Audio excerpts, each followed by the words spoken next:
Hey hello, how are you? Welcome back to the channel. अपना probability वाला chapter चल रहा है, बस एक लास्ट टॉपिक बचा है, उसके बाद प्रोबेबिलिटी कंप्लीट हो जाएगा। जो लास्ट टॉपिक बचा है वो है इन्वर्स प्रोबेबिलिटी, जिसको अपन बोलते हैं probability based on Bayes theorem भी कहते हैं, राइट।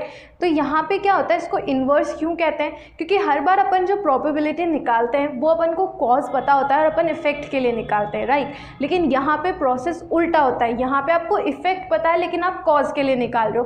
कैसे, वो एक एग्जाम्पल से समझते हैं। कल हमने एक एग्जाम्पल किया था जहाँ पे आपके पास दो पर्स थे, पर्स 1 एंड पर्स 2, और उसमें से आपको एक कॉइन निकालना था, दैट इज कॉपर कॉइन, ठीक है। उसमें दो तरीके के कॉइन्स थे, सिल्वर भी था और कॉपर भी था। उसमें से आपको कॉपर कॉइन ड्रॉ करने की प्रोबेबिलिटी निकालनी थी, राइट। तो यहाँ पे आपका इफेक्ट है कि आपको कॉपर का कॉइन निकालना है, राइट। लेकिन यहाँ पे इन्वर्स प्रोबेबिलिटी में क्या होता है, आपको पता है कि आपको कॉपर का कॉइन ही निकालना है, लेकिन वो कौन से पर्स में से निकालोगे, यानी उसका कॉज क्या होगा, वो आपको फाइंड आउट करना है, that is called inverse probability. इसको अपन probability based on Bayes theorem भी कहते हैं। इसको रिप्रेजेंट करने का ये तरीका होता है, लेकिन ये सब चीज़ें क्या है वो आपको इस एग्जाम्पल से अच्छे से समझ आ जाएगी। यू हैव 3 अर्न्स देयर, ठीक है। यहाँ पे आपके पास 3 तरीके के अर्न्स हैं, यानी इनको कंटेनर मान सकते हो। अर्न ए, अर्न बी और अर्न सी। इन तीनों के अंदर अलग अलग नंबर ऑफ बॉल्स हैं, रेड एंड ग्रीन, ठीक है। ए के अंदर 8 रेड और 7 ग्रीन, इस तरीके से तीनों के अंदर कुछ बॉल्स रखी हुई हैं। 1 red marble is drawn from one of the urns. What is the probability that it comes from the urn A? अब तक आपने जो probabilities निकाली थी वो बॉल या फिर मार्बल ड्रॉ करने के लिए निकाली थी, राइट। यहाँ पे आप मार्बल तो ड्रॉ कर रहे हो, but what you have to find is कि वो कौन से अर्न में से कर रहे हो, यानी उसका कॉज क्या है, कहाँ से निकलेगी वो बॉल या फिर मार्बल जो भी है, ठीक है। तो वो आपको फाइंड आउट करना है। तो इसको आप बेस थ्योरम से यानी कि इन्वर्स प्रोबेबिलिटी से फाइंड आउट करोगे। कैसे?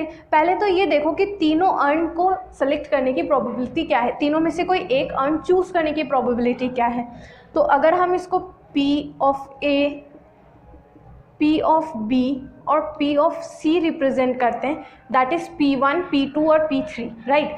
तो वो आपकी क्या होगी, 1/3। तीनों की प्रोबेबिलिटी सेम ही है कि तीनों में से कोई भी अर्न आप सेलेक्ट कर सकते हो।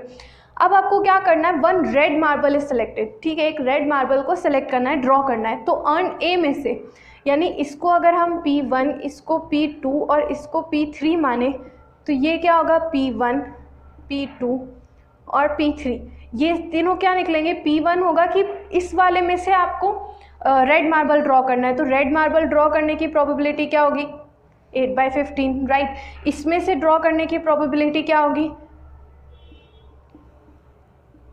5/13। 5 रेड है और बाकी टोटल 13 बॉल्स हैं, ठीक है, या मार्बल्स हैं। और P3 की प्रोबेबिलिटी क्या हो जाएगी, 8/12। तो इसको 2/3 भी कर सकते हैं। ये आपकी तीनों में से ड्रॉ करने की प्रोबेबिलिटी हो गई।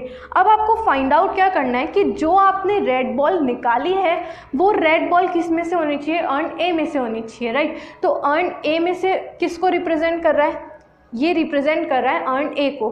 तो ये वाली अपन ऊपर लिखेंगे, जैसे अपन हमेशा करते हैं। फेवरेबल आउटकम को आप ऊपर लिखते हो और टोटल आउटकम्स आप नीचे लिखते हो, ठीक है। तो यहाँ पे भी अपन ऐसा ही करेंगे। इसकी प्रोबेबिलिटी क्या है, P1, P1, ठीक है। इसको तो आप ऊपर लिखोगे, तो ये कितना हो जाएगा, 1/3 इंटू 8/15, राइट। अब टोटल की प्रोबेबिलिटी क्या है, तो टोटल में आप इन तीनों को कंसिडर करोगे। तो सिंपल, इन तीनों को नीचे लिखो, plus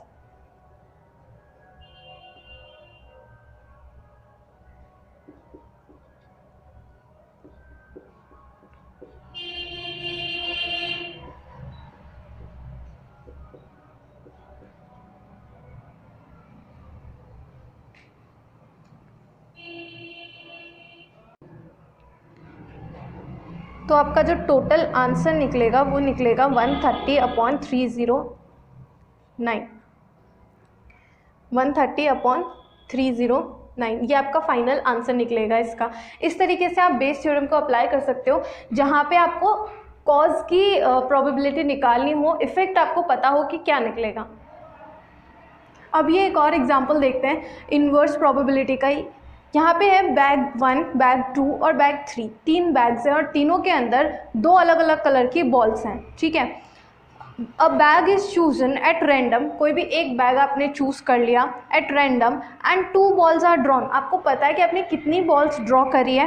find the probability that they are of different colours from all the 3 bags respectively, मतलब आपको एक एक करके तीनों बैग्स में से इसके निकलने की प्रोबेबिलिटी को फाइंड आउट करना है। यहाँ पे आपको पता है कि दोनों बॉल्स डिफरेंट कलर की है, लेकिन वो कौन से बैग से निकली है इसकी आपको प्रोबेबिलिटी निकालनी है, यानी आपको पहले वाले इवेंट की प्रोबेबिलिटी निकालनी है, इसलिए इसको अपन बेस थ्योरम यानी कि इनवर्स प्रोबेबिलिटी से सॉल्व करेंगे, राइट। तो अब ये देखो कि तीनों बैग्स को चूज करने की प्रोबेबिलिटी क्या है 1/3, यानी कोई भी बैग चूज करो तीनों में से उसकी प्रोबेबिलिटी सेम ही रहेगी 1/3, ठीक है। अब यहाँ पे इवेंट्स क्या क्या है कि या तो आप उसे फर्स्ट बैग से चूज करो या सेकंड बैग से चूज करो या फिर थर्ड बैग से चूज करो, जो भी बॉल्स हैं उनको, ठीक है। तो यहाँ बैग चूज करने की प्रोबेबिलिटी क्या है 1/3, 1/3 और 1/3, राइट। अब ये देखो कि उसमें से जो भी बैग आपने सेलेक्ट किया है उसमें से डिफरेंट कलर की बॉल्स को सेलेक्ट करने की प्रोबेबिलिटी क्या है, ठीक है। तो यहाँ पे देखो एक बॉल आपने रेड, कितनी बॉल्स हैं, एक ही बॉल है रेड, और उसमें से आपने एक बॉल को चूज किया है, ठीक है, तो 1C1 हो जाएगा, ठीक है। और दूसरा है कि 3 ब्लू बॉल्स हैं, तो दोनों बॉल्स क्योंकि आपको डिफरेंट कलर की चाहिए तो एक आप रेड में से चूज करोगे, एक आप ब्लू में से चूज करोगे, ठीक है, तो 1C1 और 3C1, लेकिन टोटल आपने 4 बॉल्स में से 2 बॉल्स को सेलेक्ट किया है, तो वो टोटल आप नीचे लिखोगे जैसे कि अपन पहले के क्वेश्चंस में करते आए, ठीक है। तो आपकी प्रोबेबिलिटी निकलेगी 1/2। सेम इसी तरीके से आप दोनों दूसरे बैग्स की भी निकालोगे, जैसे बैग 2 में रेड बॉल्स हैं 2 और ब्लू बॉल्स हैं 1, ठीक है। तो इन दो में से आप किसी एक को चूज कर रहे हो और इस एक ब्लू बॉल को आप सेलेक्ट कर रहे हो, लेकिन टोटल तो आप 3 में से 2 बॉल्स को सेलेक्ट कर रहे हो, तो ये प्रोबेबिलिटी आ जाएगी 2/3। अब इसी तरीके से थर्ड बैग को देखो, वहाँ पे 4 रेड हैं और 3 ब्लू बॉल्स हैं, ठीक है। तो इन 4 में से आप एक को सिलेक्ट कर रहे हो और इन 3 में से भी आप एक को सिलेक्ट कर रहे हो, तो 4C1 और 3C1, लेकिन टोटल तो आप 7 में से 2 बॉल्स को सिलेक्ट कर रहे हो, तो 7C2, ठीक है। इसको सॉल्व करने पे आपकी प्रोबेबिलिटी आएगी 4/7, राइट। अब अपन प्रोबेबिलिटी कैसे निकालते हैं, इनका मल्टीप्लिकेशन चाहिए होता है अपन को दोनों को, तभी तो अपना टास्क कंप्लीट होगा कि किसी एक बैग में से आपने डिफरेंट कलर की बॉल्स को सेलेक्ट किया है। तो उसके लिए आपको इसकी कंबाइंड प्रोबेबिलिटी चाहिए, इसको मल्टीप्लाई करोगे आप इससे, यानी first multiply by second, right. तो इन दोनों को मल्टीप्लाई करोगे तो आपकी प्रोबेबिलिटी ये वाली आएगी 1/6, 2/9, 4/21, और इन तीनों का एडिशन, क्योंकि अपन को नीचे वाली वैल्यू डिसाइड करने के लिए सारी प्रोबेबिलिटीज़ का एडिशन चाहिए होता है, तो यहाँ पे आप तीनों का एडिशन करके निकालोगे तो वो निकलेगा 73/126, राइट। अब देखो कि अपन को फाइंड आउट क्या करना है, तीनों बैग्स में से रिस्पेक्टिवली निकालने की प्रोबेबिलिटी, यानी एक बार बैग 1 से निकालने की प्रोबेबिलिटी बतानी है, एक बार सेकेंड बैग से, और एक बार थर्ड बैग से निकालने की प्रोबेबिलिटी बतानी है। तो वो कैसे निकलती है, अपने जो फेवरेबल केस होता है अपन उसको ऊपर रखते हैं और जो टोटल आउटकम्स है उनको नीचे रखते हैं। तो यहाँ पे अपने टोटल आउटकम्स क्या है, PB अपना टोटल आउटकम है, ठीक है, क्योंकि यहाँ पे तीनों तरह की प्रोबेबिलिटीज़ को अपन ने ऐड कर दिया, और फेवरेबल आउटकम क्या है, जिस बैग के सामने लिखा हुआ है वो उसकी फेवरेबल आउटकम है, ठीक है। तो इस फॉर्मूले से अगर आप इसकी प्रोबेबिलिटी फाइंड आउट करते हो तो फर्स्ट बैग से डिफरेंट कलर की बॉल्स निकलने की प्रोबेबिलिटी क्या होगी, तो थर्ड, यानी जो थर्ड कॉलम है इसको आप इस टोटल प्रोबेबिलिटी यानी PB से आप डिवाइड कर रहे हो, ठीक है, थर्ड डिवाइड बाय PB, ठीक है। इधर थर्ड कॉलम है इसको आपको डिवाइड करना है, तो 1/6 डिवाइड बाय 73/126, तो आपका आंसर निकलेगा 21/73। इसी तरीके से आप तीनों की निकालोगे तो आपकी जो बैग 1 से निकलने की प्रोबेबिलिटी है वो क्या हो जाएगी, ये बैग 2 से निकलने की प्रोबेबिलिटी क्या हो जाएगी, ये वाली, और बैग थर्ड से निकलने की प्रोबेबिलिटी क्या हो जाएगी, ये वाली। और क्योंकि सारे केसेस कंप्लीट हो चुके हैं, इसके अलावा और कोई ऑप्शन नहीं है, तो इन तीनों को जब आप ऐड करोगे तो आपकी टोटल प्रोबेबिलिटी क्या आएगी, 1 आएगी। जैसा कि हर केस के अंदर होता है कि सारे आउटकम्स वगैरह आप ऐड कर देते हो, सारी जितने भी पॉसिबल आउटकम्स होते हैं सबको ऐड कर देते हो, तो आपकी टोटल प्रोबेबिलिटी क्या हो जाती है, 1। तो यहाँ पे भी इन तीनों को ऐड करने पे आपके पास क्या आ जाएगा, 1। एक लास्ट टॉपिक जो हमारे पास प्रोबेबिलिटी के अंदर बच रहा है वो है मैथमेटिकल एक्सपेक्टेशन, यानी कि आप उसमें से जब आप कोई पैसे के लिए खेलते हो या आप उसे कितनी वैल्यू एक्सपेक्ट करते हो, तो वो होती है अपनी मैथमेटिकल एक्सपेक्टेशन। यहाँ पे आप E = PX करके निकालते हो। P होता है आपका प्रोबेबिलिटी ऑफ इवेंट, X होता है आपका money to be received on success, और E होता है आपका मैथमेटिकल एक्सपेक्टेशन, यानी आप कोई भी प्रोबेबिलिटी लगाते हो, जैसे कोई भी गैम्बलिंग या इस तरीके के कोई गेम्स होते हैं जहाँ पे आपके सक्सेस पे आपको कोई ना कोई इनाम मिलता है, मनी रिसीव होता है, तो वहाँ पे आपकी टोटल एक्सपेक्टेशन क्या होती है वो फाइंड आउट करने के लिए हम इसको यूज़ करते हैं।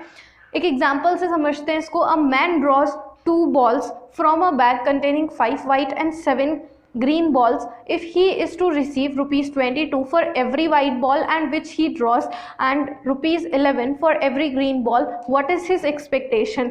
जहाँ पे आपको वाइट बॉल के लिए मिलते हैं 22 रुपीज़ और ग्रीन बॉल के लिए मिलते हैं 11 रुपीज़, तो यानी उसकी टोटल एक्सपेक्टेशन क्या है जब वो 2 बॉल्स को ड्रॉ करता है। तो 2 बॉल्स जो भी है उसकी यही एक्सपेक्टेशन हो सकती है कि या तो दोनों बॉल्स क्या हो, वाइट हो, या फिर दोनों बॉल्स क्या हो सकती है, ग्रीन हो सकती है, या फिर एक वाइट हो सकती है, एक ग्रीन हो सकती है। तो इन तीनों ही केसेस के अंदर उसकी जो मनी एक्सपेक्टेशन होगी वो अलग अलग होगी। कैसे होगी? अब देखो यहाँ पे 3 सिचुएशन है, या तो दोनों वाइट बॉल्स होगी, या दोनों ग्रीन बॉल्स होगी, और या फिर एक वाइट बॉल होगी और एक ग्रीन बॉल होगी। प्रोबेबिलिटी तो जैसे हम नॉर्मली फाइंड आउट करते हैं वैसे ही फाइंड आउट करनी है। जो आपकी सक्सेस है यानी 2 वाइट बॉल्स, 5 में से आपने 2 वाइट बॉल्स को सिलेक्ट किया और टोटल आपके पास 12 बॉल्स है जिनमें से आपने 2 को सिलेक्ट किया है, तो आपकी प्रोबेबिलिटी हो जाएगी 5/33। सेम इस तरीके से अगर आपको ग्रीन बॉल सेलेक्ट करनी है तो 7 ग्रीन में से आपने 2 बॉल्स को सेलेक्ट किया है और टोटल आपने 12 में से 2 बॉल्स को सेलेक्ट किया है, ठीक है, तो आपकी प्रोबेबिलिटी हो गई 7/22। सेम इसी तरीके से एक वाइट और एक ग्रीन की प्रोबेबिलिटी भी निकालेंगे कि 5 जो वाइट बॉल्स थी उनमें से आपने एक को सिलेक्ट किया और 7 ग्रीन बॉल्स में से आपने एक ग्रीन बॉल को सिलेक्ट किया और आपकी टोटल प्रोबेबिलिटी क्या है, 12 में से आपने 2 बॉल्स को सिलेक्ट किया, तो आपकी इसकी प्रोबेबिलिटी निकलेगी 35/63, राइट। अब आपको देखने की इसकी मैथमेटिकल एक्सपेक्टेशन क्या है। मैथमेटिकल एक्सपेक्टेशन आप कैसे फाइंड आउट करोगे, प्रोबेबिलिटी को मल्टीप्लाई करोगे money to be received on every success, ठीक है। अब यहाँ पे आपको जैसे आपके 2 वाइट बॉल्स आती है, एक वाइट बॉल के लिए आपको मिलते हैं कितने, 22 रुपीज़, तो 2 वाइट बॉल के लिए कितने मिलेंगे, 2 × 22 यानी कि 44 रुपीज़। तो यानी आपकी मैथमेटिकल एक्सपेक्टेशन क्या होगी, प्रोबेबिलिटी है 5/33। 2 बार आपकी वाइट बॉल आ रही है और हर वाइट बॉल के लिए आपको 22 रुपीज़ मिलते हैं, तो आपकी टोटल जो एक्सपेक्टेशन होगी वो कितनी होगी, 6.66 रुपीज़। यहाँ पे देखो अब ग्रीन बॉल के लिए आपको कितने मिलते हैं, 11 रुपये मिलते हैं एक ग्रीन बॉल के लिए, तो यहाँ पे आपके पास 2 ग्रीन बॉल्स निकल रही हैं, तो प्रोबेबिलिटी है 7/22 मल्टीप्लाई बाय 2 ग्रीन बॉल निकल रही है और हर ग्रीन बॉल के लिए आपको 11 रुपये मिलते हैं, तो आपकी टोटल एक्सपेक्टेशन कितनी हो जाएगी, 7 रुपीज़। और यहाँ पे देखो अब एक वाइट बॉल है और एक ग्रीन बॉल है, दोनों की प्रोबेबिलिटी क्या है, 35/66, और जो मनी एक्सपेक्टेशन है वो क्या है, जो money to be received on success है वो क्या होगा, वाइट आई तो 22 रुपये मिलेंगे और ग्रीन के लिए 11 रुपये मिलेंगे, तो टोटल मिला के आपको कितने मिल रहे हैं, 33 रुपीज़ मिल रहे हैं। तो आप 35/66 को जब मल्टीप्लाई करोगे तो आपके पास आंसर आ जाएगा 17.50। अब आपकी टोटल मैथमेटिकल एक्सपेक्टेशन क्या होगी, जो इन तीनों से आपको मनी रिसीव हुआ है उन तीनों को आप ऐड कर दोगे, यानी 6.66 + 7 + 17.50, तो आपकी टोटल जो मनी रिसीव होगा वो होगा 31.16 रुपीज़। अब एक लास्ट एग्जाम्पल से इसको समझते हैं और उसके बाद ही चैप्टर को ख़त्म करते हैं। अपना एग्जाम्पल है, a player tosses 2 fair coins, एक प्लेयर है जो 2 फेयर कॉइन्स को टॉस करता है और अगर दोनों हेड आते हैं तो वो 5 रुपये जीतता है, अगर दोनों टेल आते हैं यानी कि कोई भी हेड नहीं आता तो उसको 1 रुपया मिलता है, और अगर एक हेड और एक टेल आ जाता है तो उसको 2 रुपये मिलते हैं, ठीक है। तो यहाँ पे देखो चांसेस क्या क्या हो सकते हैं, 2 हेड आने पे, ठीक है, 2 हेड आ सकते हैं, 2 टेल आ सकते हैं, एक हेड एक टेल और एक टेल एक हेड आ सकता है, ठीक है। तो ये वाली तो प्रोबेबिलिटी क्या हो गई 2 हेड्स की, ये 9 हेड्स की और ये 1 हेड की हो गई प्रोबेबिलिटी, ठीक है। तो दोनों हेड की प्रोबेबिलिटी क्या होगी, फर्स्ट वाला हेड है तो 1/2, सेकेंड वाला भी हेड है तो 1/2, तो टोटल कितना हो गया 1/4 हो गया। प्रोबेबिलिटी ऑफ नो हेड, तो अगर दोनों टेल है यानी फर्स्ट वाले टेल की 1/2 सेकेंड वाले टेल की 1/2, तो टोटल कितनी हो गई 1/4। इसी तरीके से आप इसकी निकालोगे तो फर्स्ट वाला हेड और सेकंड वाला टेल की प्रोबेबिलिटी कितनी हो जाएगी 1/2 × 1/2 1/4। इसी तरीके से पहले वाला टेल और बाद वाला हेड आने की प्रोबेबिलिटी क्या होगी 1/2 × 1/2, तो ये कितनी होगी 1/4, क्योंकि दोनों इवेंट्स क्या हैं एक ही के हैं यानी 1 हेड आने के ही हैं दोनों, तो दोनों को आप ऐड कर दोगे तो टोटल कितना हो जाएगा 2/4। यहाँ पे आपकी टोटल मनी एक्सपेक्टेशन क्या होगी, जब आपके पास 2 हेड्स आते हैं तो आपको मिलते हैं 5 रुपये, ठीक है, तो इसकी प्रोबेबिलिटी 1/4 × 5 हो जाएगी है। अब नो हेड पे आपको मिलते हैं 1 रुपीज़, तो यानी 1/4 पे आपको कितना मिलेगा 1 रुपी, और आपके पास अगर एक हेड आ जाता है तो आपको मिलते हैं 2 रुपये, ठीक है। तो 2/4 इंटू 2, तो आपकी टोटल मनी एक्सपेक्टेशन क्या होगी 1.25 प्लस 1 प्लस 0.25, तो आपकी टोटल एक्सपेक्टेशन कितनी हो जाएगी 2.50। तो इसी के साथ अपना ये चैप्टर कंप्लीट होता है प्रोबेबिलिटी वाला। पूरे टॉपिक की, पूरे चैप्टर की प्रोबेबिलिटी की प्लेलिस्ट अवेलेबल है। अगर आपने कोई भी वीडियो मिस कर दिया तो आप अभी भी देख सकते हैं पूरे चैप्टर में। अगर किसी भी पार्ट में कहीं पे भी आपको कुछ भी डाउट है तो you can ask me the comment section below. Next class से हम कोई नया टॉपिक स्टार्ट करेंगे। Till then stay healthy, stay happy and don't forget to subscribe the channel, press the bell icon, share with your friend, you can also join the Telegram channel.